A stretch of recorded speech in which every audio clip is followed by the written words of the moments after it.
ٹھیک ہے جی ناظرین، ہم ذوق نعت پروگرام کا سلسلہ پھر دوبارہ سے شروع کرتے ہیں۔ تو ہمارے اسٹوڈیو کے اندر موجود ہیں ہمارے اور بھی بہت سے نعت خواں حضرات ہیں، لیکن اب میں سب سے پہلے ہمارے جو اسٹوڈیو کے اندر موجود ہمارے ننھے ثنا خان مصطفیٰ، اور بہت ہی خوبصورت آواز ہے، اور آپ بھی سنیں گے تو انشاءاللہ آپ کا دل بھی ان کی محبت میں، نبی کی محبت میں انشاءاللہ پرسوز ہوگا۔ تو اب میں نعت کے لیے دعوت دیتا ہوں ننھے ثنا خان عبداللہ طارق، ہمیں نعت رسول مقبول صلی اللہ علیہ وسلم سناتے ہیں۔ السلام علیکم ورحمۃ اللہ وبرکاتہ۔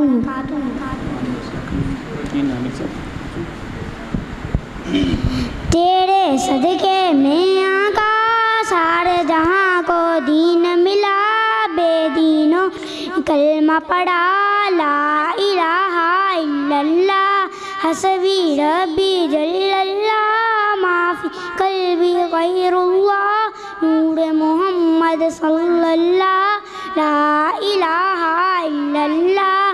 سمت نبی ابو جہل گیا، آقا سے اس نے یہ کہا، گر ہو نبی بتلاؤ ذرا میری مٹھی میں ہے کیا۔ سمت نبی ابو جہل گیا، آقا سے اس نے یہ کہا، گر ہو نبی بتلاؤ ذرا میری مٹھی میں ہے کیا۔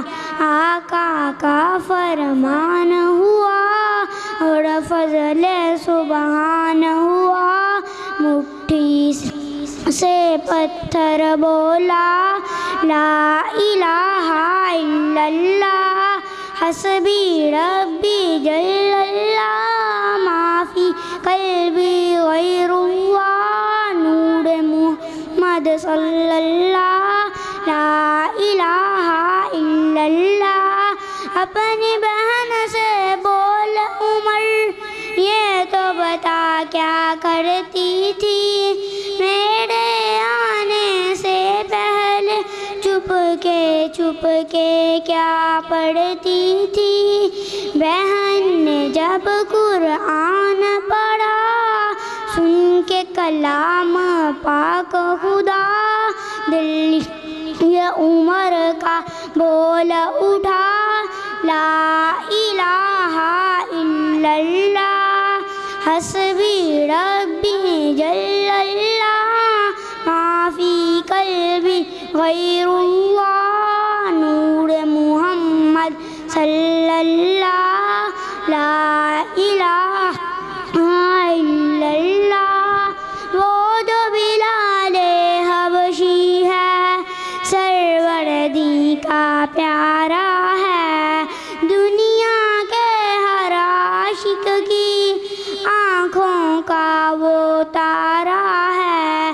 ظلم ہوئے کتنے ان پر، سینے پر رکھا پتھر، پھر بھی لب پہ جاری تھا لا الہ الا اللہ، حسبی ربی جل اللہ، ما فی قلبی غیر اللہ، نور محمد صلی اللہ، لا الہ الا اللہ۔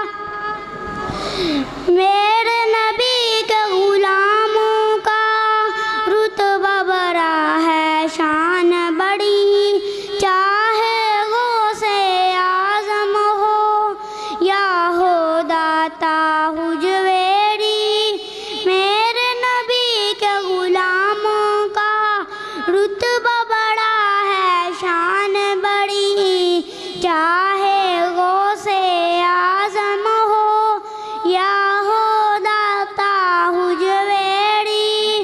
یاد نہیں تمہیں وہ منظر، خواجہ نے جب خود چل کر 90 لاکھ کو پڑھوایا لا الہ الا اللہ، حسبی ربی جل اللہ، ما فی قلبی غیر اللہ، نور محمد صلی اللہ لا الہ الا اللہ میرے مولا میرے خدا تو ہی خالق ارض و سما تو ہی مالک روز جزا میں ہوں سراپا جرم خطا اب بس تم سے ہے یہ دعا وقت نزا جب آئے میرا لب پہ ہو بس ایک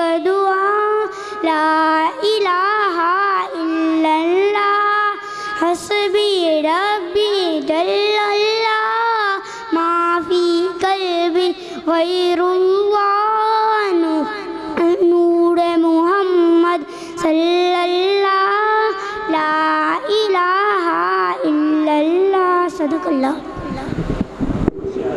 ہمارے ساتھ ابھی جو ننھے ثنا خان مصطفیٰ عبداللہ طارق صاحب موجود تھے، بہت ہی خوبصورت انداز میں انہوں نے کلام پڑھا.